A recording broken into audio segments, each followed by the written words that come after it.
Welcome to episode 409 of the Find Your Food Voice podcast. Today we're talking about how to stop the food noise. Let's get to it. Find your food voice to identify what's disconnecting you from knowing how to eat and stop dieting forever. Grab the book wherever books are sold or at julieduffydillon.com. Hey there, dear voice finder. Julie Duffy Dillon here, and I am your host of the Find Your Food Voice podcast. Welcome, and today we are breaking down ways to move through the food noise. I am going to spend some time talking about why they are even there. I think it's really important for you to figure out why they're there and to really get to the root of it. If we attempt to move through the food noise with just the topics and the tools that are readily available in today's current conversation, you're not going to get to the root of it. And I'm here to help you move through it and to figure out why it's there in the first place. Because getting to the root of why food noise is there, you are going to see so much relief and figure out the best solution for you. Now, food noise and some of the roots of why it even comes about for some people. I know it's not something everyone experiences, but I know when you do, it is exhausting and it can really get in the way of you just living your life. It's something I talk a lot about in my Find Your Food Voice book, which is out now. So excited for you to read this. So let me know how it relates to your own food noise experience as you read it, how it helps. Maybe what you wish I had more in, because I'm continuing the conversation of the Find Your Food Voice book in my Substack. I'll put a link in the show notes for you, but I basically have so much more to say that I couldn't fit in the book. I was made to keep it under 275 pages and I went over a smidge, but I have so much more that just got chopped off in the editing chopping block. So you can get to it on my Substack where I'll continue the conversation. But we are going to get to this episode and to the root of your food noise after a very quick sponsor break. All right, welcome back. Let's get to this food noise. How do you stop it? I know it is something that feels exhausting. I appreciate how it gets in the way of you doing the things you need to take care of during the day, taking care of other people in your life, at your job, sleeping, just your mental health. Some people have described their food noise as this kind of gentle tap on their shoulder all day long. Other people have described it as like a sweaty gym coach that's like barking in your face, blowing a whistle, feels a lot more into punishment than just that gentle tapping. However your food noise is experienced in your body, in your mind, I hope this episode helps you. And I think it's important to just define it very, very quickly. And food noise is something that refers to the constant food thoughts with the compulsion to eat. With the popularity of GLP-1s like Ozempic, I've noticed the phrase gaining much more traction, especially on places like TikTok where I am. I'm sure it's on Instagram too when I'm not over there anymore, but I'm sure they're talking about it as well. And it's something that clients have shared with me many times throughout the years. It just wasn't always referred to as food noise. I think that's a phrase that's gained popularity. And I think it's popular for a good reason. Like it really captures how this experience is for some folks. And I think clinically, I would have always called it food preoccupation. Certainly, if you want to look into the research on food noise, you probably don't want to Google Scholar search food noise, but instead Google Scholar search food preoccupation, because then you'll get to really the meat of it. And then, of course, in the early 2000s and 2010s, there was food addiction. That was probably the more often referred phrase to this kind of experience. And I also can appreciate there's some nuance in all of those. Like someone may say, oh, I think I experienced food addiction, but not food noise, and vice versa. But I think there's a lot of psychological relief. And when we have psychological relief, I think we also have physical relief too. When there's a naming of an experience, naming a problem it's really important. It's part of feminist theory, in case you're wondering, why is it psychologically like such an important thing? Part of feminist theory is naming whatever outside entity or naming kind of the issue, the concern, the problem, it just helps to take it off of like your shoulders as the shame and blame, which I truly support. If you've listened to any of my podcast episodes, I hope you can, I don't know, I'm sure if someone put them through AI, they would say, oh yeah, Julie talks about removing the shame and blame from your eating relationship. If there's anything that I want everyone to go home with, it's that. And, putting the finger on a complicated emotion is so powerful. But then when you can bond with other people with this collective name, oh, it's just so powerful. And so I love that, because whenever we're in community, we get out of isolation. And when we get out of isolation, there's less shame. You're not as alone. So now that we've defined food noise, let's talk about why it's there. Certainly, this is something that I have been holding on to a lot of different people's experiences. I often refer to myself as a historian more than a dietitian. Like, sitting with people for over 20 years, I've heard lots of different life experiences and stories. So as I've been holding them, many people have talked about their food thoughts when they get super intense and obsessive and constant, and it's like this noise that they can't quiet down. Oftentimes people will connect it to some kind of food they've eaten. So there may have been a food that you've been told you shouldn't eat. I think about all of my clients with PCOS who were told to never eat carbs and sugar. But, we live in this world where certain foods have a connotation that they're horrible or they're bad or that they may cause this noise. And there also are health conditions that many people would associate with their food noise. I already mentioned one, polycystic ovary syndrome, or PCOS. That's where I heard the term food noise first, was working with people with PCOS. And same with food addiction. This is something that I've heard over and over again because of the high circulating insulin levels.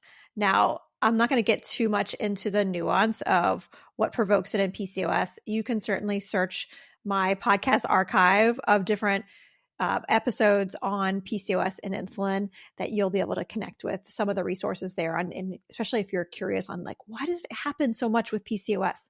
I have lots there. And there's other health conditions like insulin resistance, diabetes, even folks who are in a place where they're trying to lose weight. They think their body weight's too high. That is another time where people have told me that they notice their food noise is even higher, is when they're also trying to lose weight. And for many people, what they have told me is their goal with the food noise is to silence it. They just don't want to have it anymore. And again, I think I can appreciate why. This sounds exhausting. It's all consuming. And it also is pretty shameful because it's probably the very thing that you're trying to do differently. And this voice in your head is telling you to do it all the time. One thing that you need to know about me is any kind of cue from your body, I think, has a message. I think there's a reason it's there. You decide what you're going to do with it, of course. And as you are getting data from your body, I always think it's important to ask, hey, why are you here right now? Say hello to it. Say hello to the food noise. I know it's annoying. And I think it has valuable information. If you are just trying to silence it and to remove it, to stop it, you're probably not going to get to the root of why it's there. Not probably. You're not going to get to the root of why it's there. Certainly, there's lots of tools out there where people talk about certain diets, certain medications like Ozempic or other GLP-1s are the solution to food noise. If you find those tools to be able to eliminate your food noise, I am thrilled for you. That has got to feel so great. And this episode probably isn't for you, and also you may find that they work temporarily. So if you're finding this after you've used GLP-1s and maybe you're still on them, but the food noise came back, that is happening a lot right now.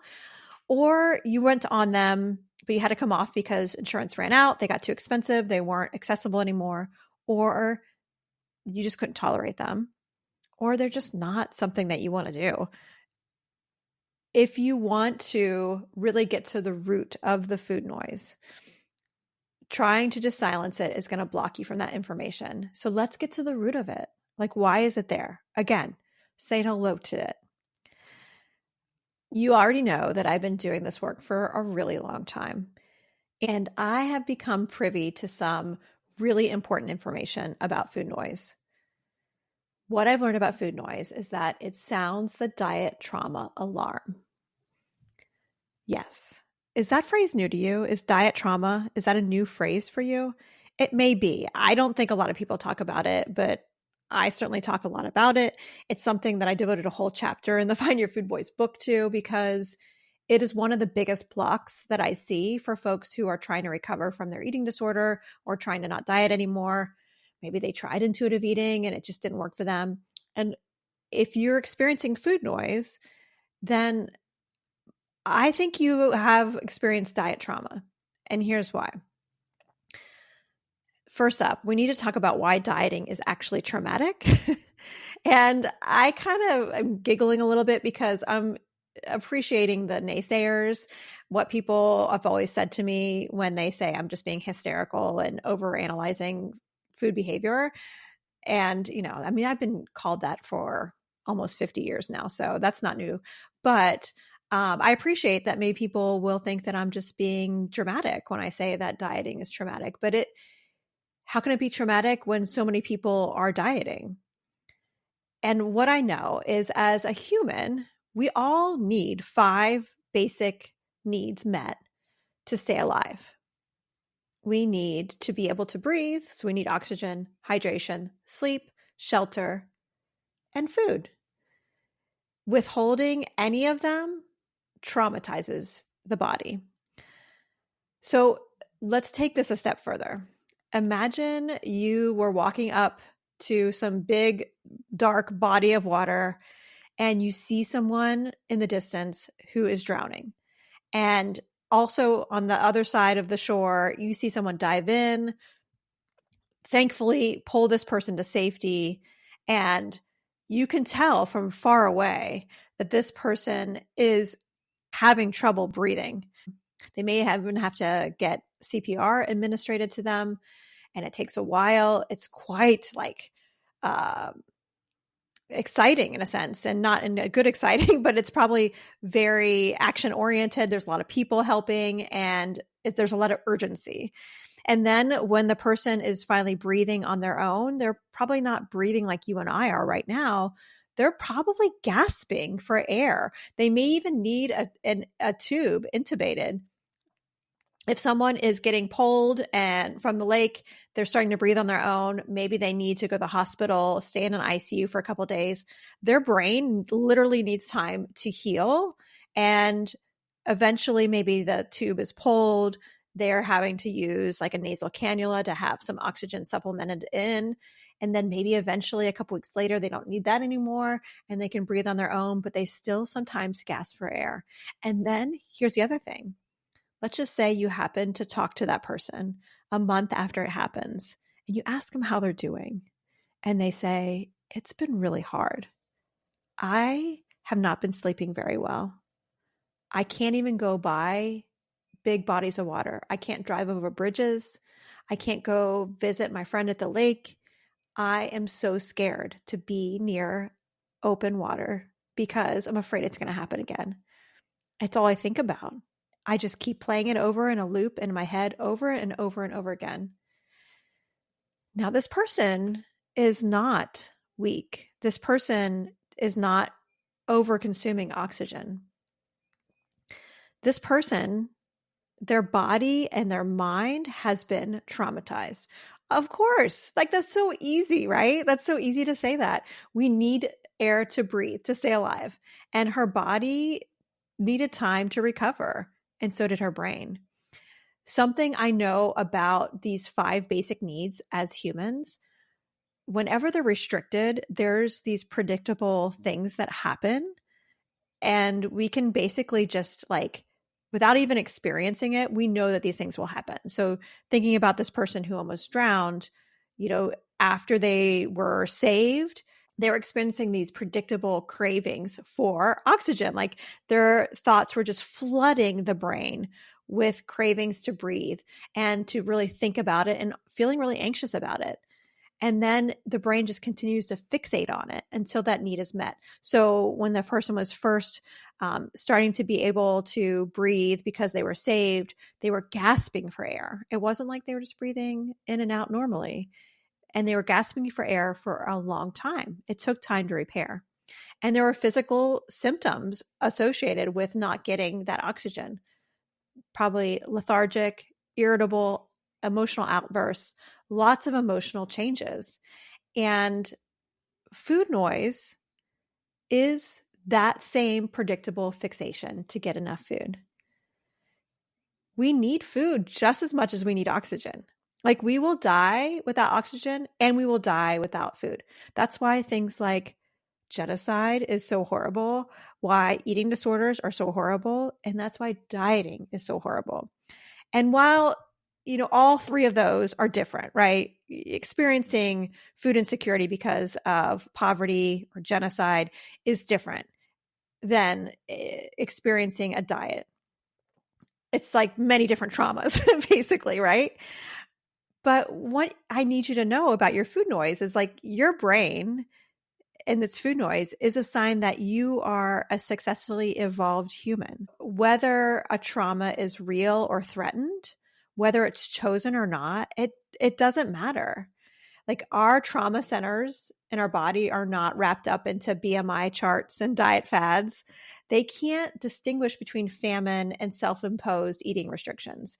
It literally thinks you're drowning and the food noise is the rescuer. So that's why it's constantly there. Your food noise is protective. It's an emotional strength, even though you've been trained to regard it as a defect. It's not a defect. And I know you don't want to have it anymore. I know you're exhausted. So what do you do about it? Here are some things that I recommend to do to help you with the food noise. Number one, understand why it's there. Really appreciate your diet trauma history. Name it as a trauma. Calling it a food noise, I think has been this really wonderful collective bonding experience, which helps remove shame. And I'm all for that. And it still puts the onus on you as the person who's doing it wrong. You're not doing it wrong. You are a product of the culture, this diet industry infused, supported culture. So after you've named the diet trauma, the next thing I want you to do is to be sure you're eating enough. So much of the food noise recommendations encourage you to go on a medication or restrict. I want you to first and foremost make sure you're eating enough. Don't go to another traumatizing diet. And I hope this goes without saying, but I need to say it. Your body size is not a way to determine if you are eating enough. Every human being needs to be breathing all the time, and every human being needs to eat 3 meals and sometimes snacks throughout the day. I don't care what your body size is. I don't care how much movement you're getting. You need to eat every day, many times throughout the day. All right, my next tip is to stay satisfied with your meals. That means including all the food groups. I know this isn't sexy, but sexy does, I guess, sells, but this is where recovery happens. This is where food noise starts to go away, is when you're eating enough and you're experiencing satisfaction when you're eating. Okay, number 4. This is a hard sell, but I really want you to protect yourself from diets and getting re-traumatized. Diets are seductive. They're also a fantasy. They're painting a reality that does not exist. Avoiding diets and that trauma in the future will help lessen this food noise. I promise. This is something that I have been seeing for decades now. Number 5, I want you to connect with as much non-diet community however you can. This may be real people in real life. And this also may be experiencing connection, groundedness, and anything that reminds you of your preciousness. I call this nest time. This is chapter 9, and the Find Your Food Voice book talks about nest time. We need it every day. It's basically a time where we can connect with our innate knowing, the guide within us that helps us to know how to take care of ourselves. This goes outside of just like food choices. And I think food noise is more than just our eating relationship. I think it's incorporating so much more. And so giving yourself ample time, ample nest time to be able to connect with others and stay connected with yourself is something that will help the food noise lessen as well.